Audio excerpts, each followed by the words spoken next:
Hello, I'm Debbie Peverill, and you're listening to the weekly tip from basicboardgovernance.ca.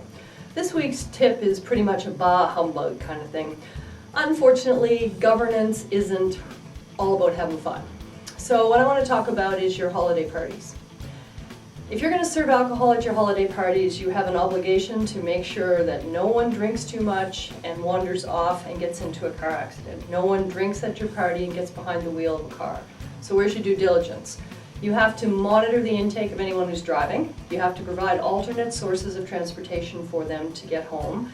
And really, you just have to be very careful. Keep an eye on anybody, find out who's driving, find out who's drinking, offer them a cab, insist on a cab. Do everything you can do to minimize your risk.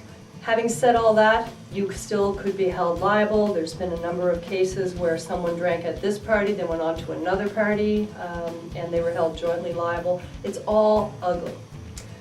And while we're on the subject, remember that tip a few weeks ago about why you shouldn't have a bake sale?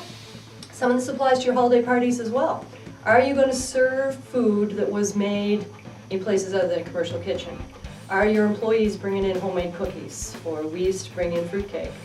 Is that something, it's not prepared in a commercial kitchen, it may not be prepared by someone who's had the food handling course. If you do poison people, there's probably a risk.